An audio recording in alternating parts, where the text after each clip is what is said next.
Welcome again to the Franciscan Hermitage here in Indianapolis, Indiana. I want to spend a little bit of time on first reading. You know, Solomon was appointed the king, but he was very young.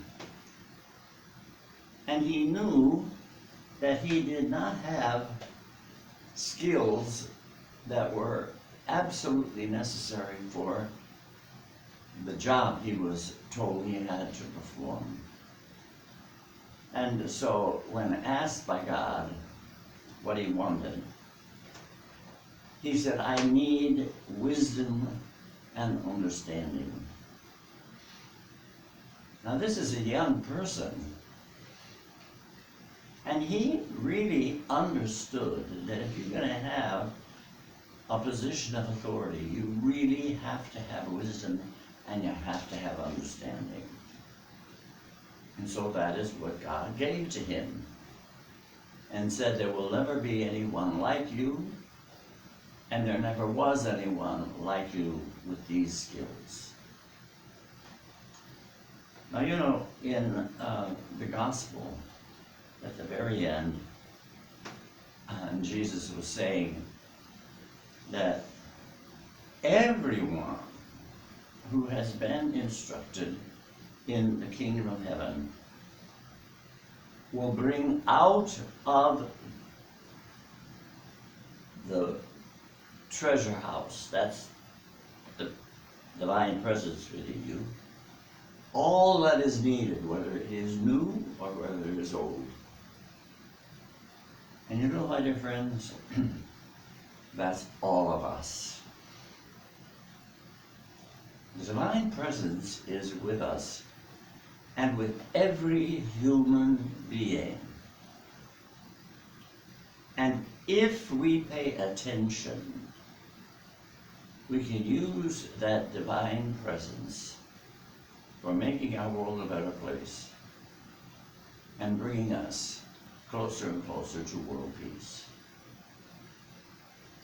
And you know, it's rather ironic that the scientists understand this in many cases much better than people who are in organized religion.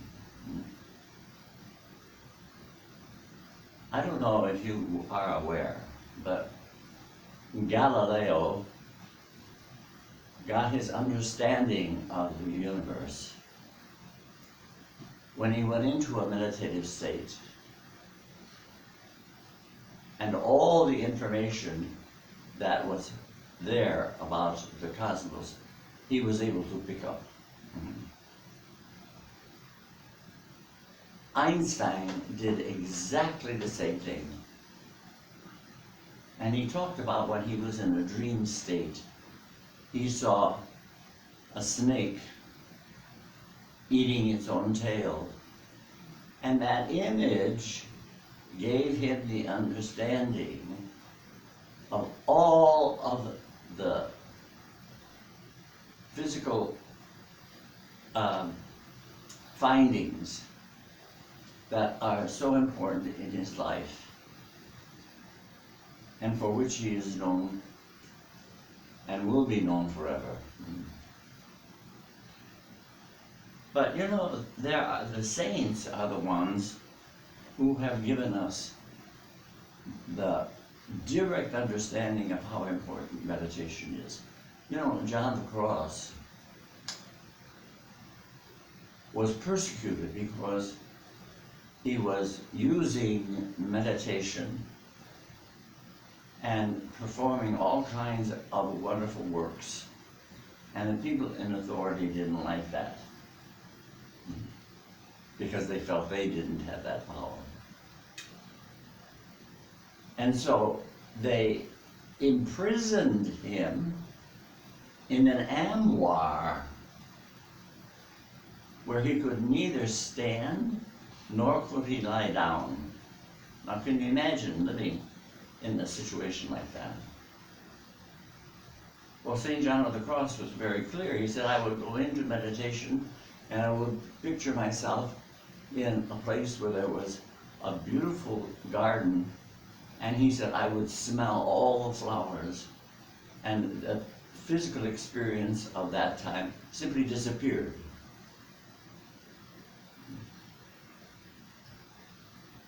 And you know, St. Francis of Assisi had exactly the same kind of experience. He was in meditation all by himself in a dilapidated chapel. And he heard the internal voice of Jesus saying, Francis, go rebuild my church. As you see, it's falling down. Well, Francis thought he was talking about the chapel that he was in, which was really dilapidated. But later he realized that Jesus was talking about the institution of the church, which was being directed by people who were interested in money and in power. And this one man, before he was 40, started a spiritual resolution that changed the Western world. Would you please note that this kind of information, wisdom and understanding, came from within.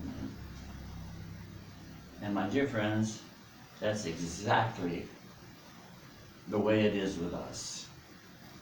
That's why we here at the Hermitage are so dedicated to teaching meditation.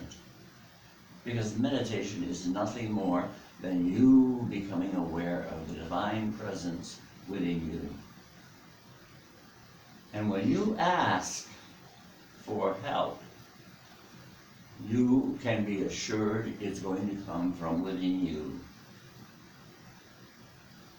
Just recently I was talking to a parent who was having a really challenging time with her child.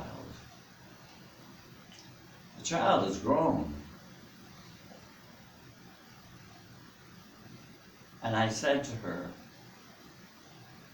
you cannot change anybody.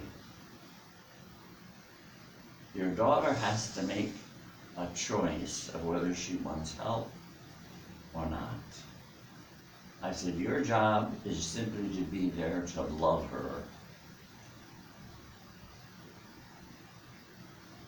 And she understands meditation. And so that's exactly what she's doing now. She's going into meditation, simply sending love and support to her daughter. And she herself is at peace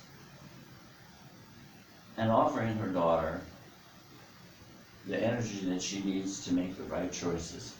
But the daughter has to make the choices, not the parent. My dear friends, the fact that the divine presence is with us all the time is a great gift. Take some time this week, every day, to go into the quiet. Ask for what you need, whether that be the solution to a problem in your life, or for direction in your life, or even sometimes for material goods that you need. But remember, the scripture says, ask and you will receive. But you have to make the choice of connecting with that divine presence and giving it direction. I hope you have a wonderful week, and I hope you will spend some time in meditation every day and understand what the saints and the scientists are trying to tell us about the power of that divine presence within each of us.